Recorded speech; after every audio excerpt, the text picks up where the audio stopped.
Asdiqa, salam alaikum, bonjour ou bonsoir les amis, j'espère que vous allez bien partout où vous vous trouvez.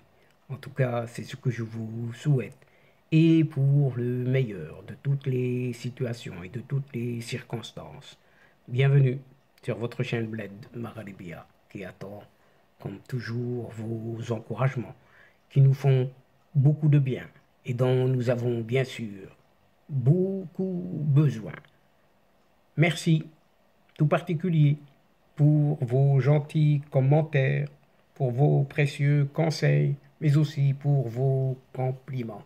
Mais n'oubliez pas de vous abonner, tout simplement, pour rester très informé des dernières nouvelles de votre chaîne. الأصدقاء أتمنى تكونوا بخير وعلى خير أينما كنتم. أهلا وسهلا بكم ومرحبا بكم في قناتكم. Cette séquence vidéo vous revient à l'instar de cette expression du tout vient qui sait attendre, puisque le Maroc organisera non seulement la CAN, Coupe d'Afrique des Nations 2025, mais aussi et surtout le Mondial 2030, cette fameuse Coupe du monde de football, au moment où une certaine Algérie n'a même pas un stade à se mettre sous la dent, un stade de football digne de ce nom, pour permettre à son équipe nationale juste de s'entraîner. Eh bien, le Maroc glane les succès ici, par là, les succès tant en politique, mais aussi en sport. Haut la main, mais très haut, les Marocains sont retenus très facilement pour l'organisation de cette Coupe d'Afrique des Nations 2025, très facilement. Et pour confirmer leur entrée dans la cour des grands désormais, c'est fait comme une cerise sur le gâteau. Le Maroc sera co-organisateur de la Coupe du Monde 2030. Choisissant unanimement le dossier Maroc-Espagne-Portugal comme candidature unique pour ce mondial 2030, eh bien, le Conseil de la FIFA a annoncé que cette édition sera également celle qui réunira toutes les nations autour des valeurs de ce fameux ballon rond.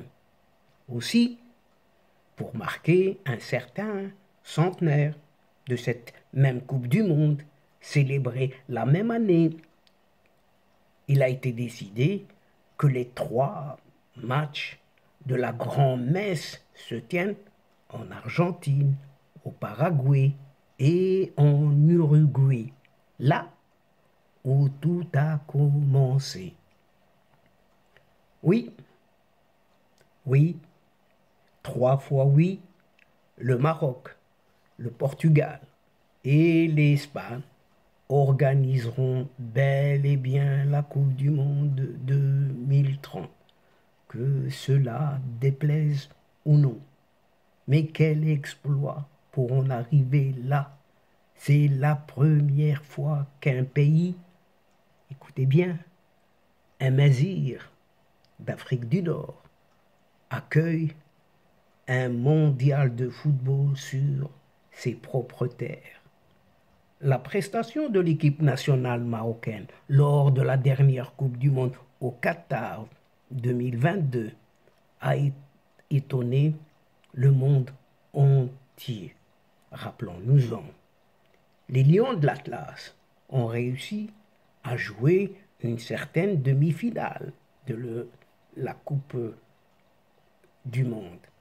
Une première pour une équipe nationale marocaine.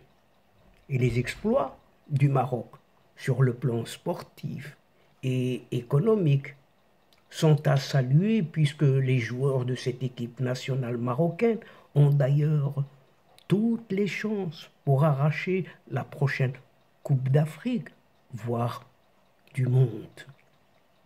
Le Maroc a réussi aussi d'énormes exploits sur le plan diplomatique, politique, économique et militaire.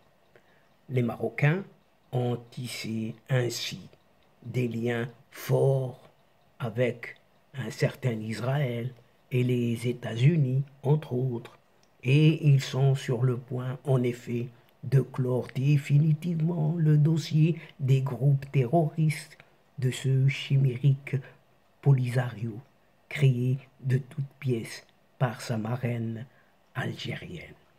Le Maroc est un pays qui a pris exactement le chemin inverse que celui pris par une certaine Algérie, avec des résultats plus que probants et sans appel. Rien à dire. On le voit sur tous les tableaux, puisqu'il n'y a pas photo, car le Maroc affiche sa progression, alors que cette même Algérie régresse de tous côtés, tel un navire qui chavire et qui prend l'eau. Tant mieux pour le Maroc, mais aussi pour toutes les nations amies, et tant pis pour les autres. C'est tout ce qu'on peut dire. Mais au fait, comment en est-on arrivé à ce dossier commun Maroc, Espagne, Portugal, devenant une imbattable candidature unique? Le COMEX, le comité exécutif de la Fédération internationale de football association FIFA, a retenu donc et à l'unanimité, excusez du peu, le dossier Maroc, Espagne, Portugal comme candidature unique en vue de la tenue du prochain mondial de 2030. Et ce n'est plus un secret pour personne, puisque, comme on dit, tout le monde le sait maintenant. Selon juste un tout petit communiqué d'un certain cabinet royal marocain annonçant cette décision, pas plus tard que ce mercredi 4 octobre. Et cette dernière salue et reconnaît la place de choix du Maroc dans le concert des grandes nations. Et à cette occasion, le roi lui-même, le roi Mohammed VI, a adressé ses félicitations à l'Espagne et au Portugal, tous deux co-organisateurs, tout en réitérant l'engagement du Royaume du Maroc à travailler en parfaite synergie avec les instances en charge du dossier dans chacun des pays hôtes. C'est ce qu'a ajouté la même source marocaine émanant de ce même communiqué du cabinet royal. Le 14 mars 2023, juste un petit rappel, à l'occasion de la remise du prix de l'excellence de la CAF, Confédération africaine de football 2022, au roi Mohammed VI lui-même, la décision du Maroc de candidater avec l'Espagne et le Portugal a été confirmée.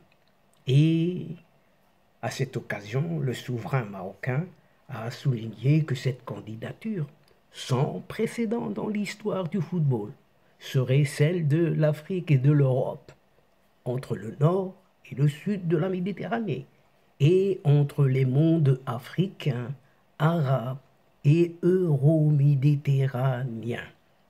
Pour le roi Mohammed VI, cette candidature est voulue, plus que voulue, aussi comme étant celle du rassemblement autour du meilleur de part et d'autre, et la démonstration d'une alliance de génie, de créativité, d'expérience et de moyens.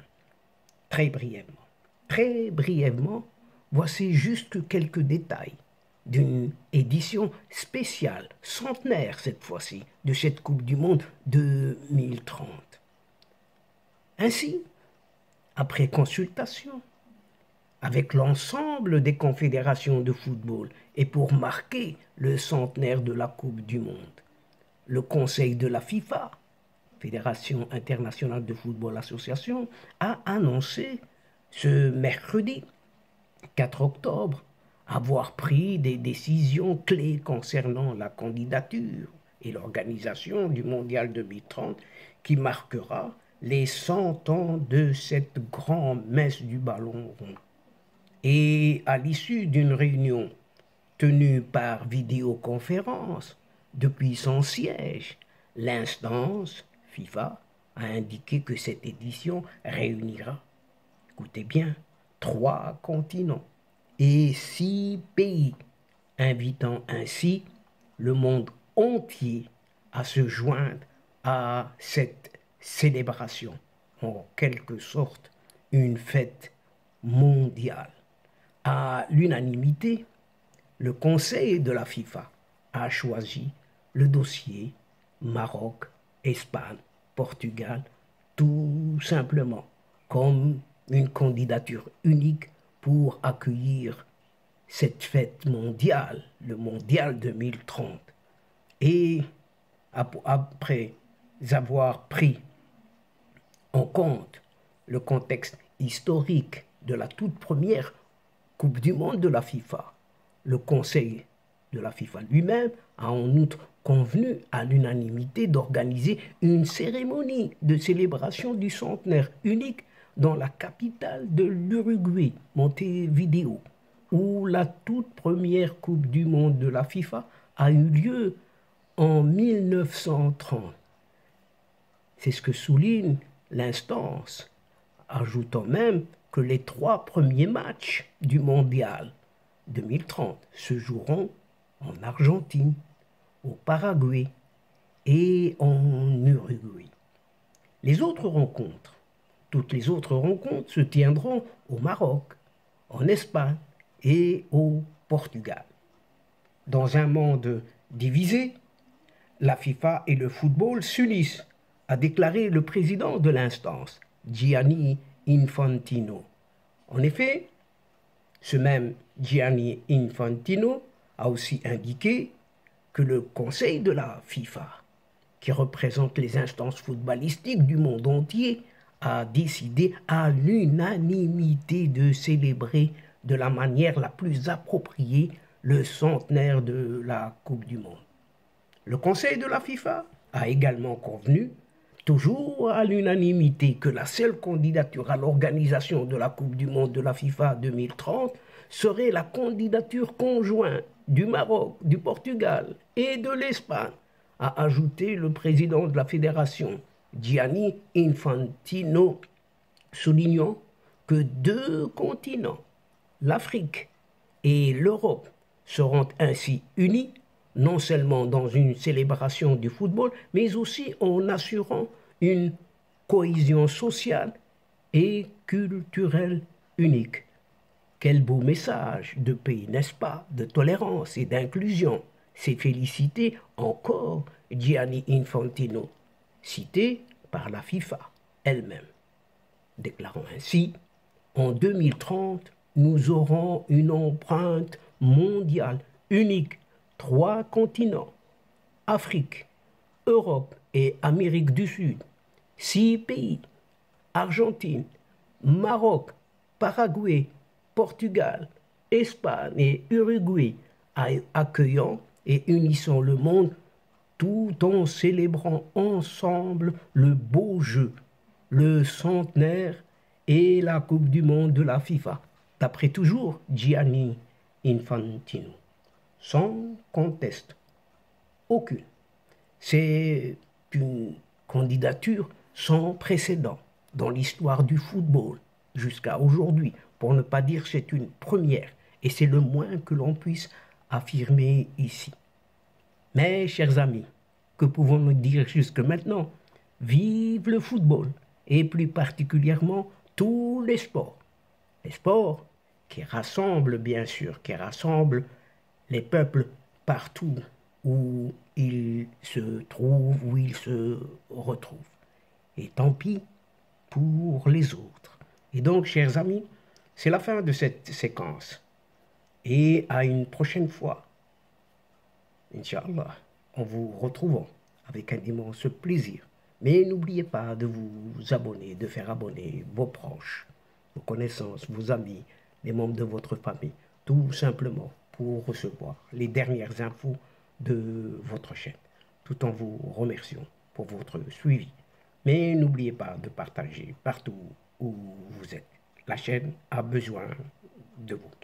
أصدقاء، وصلنا إلى نهاية هذه الحلقة، وقبل موعد آخر للمرة القادمة إن شاء الله لا تنسوا الاشتراك لتصلكم الفيديوهات أخرى، ونشكركم كثير الشكر على مشاركتكم للمتابعة.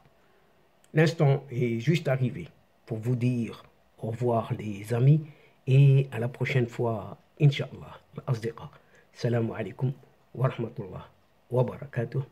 مع السلامة.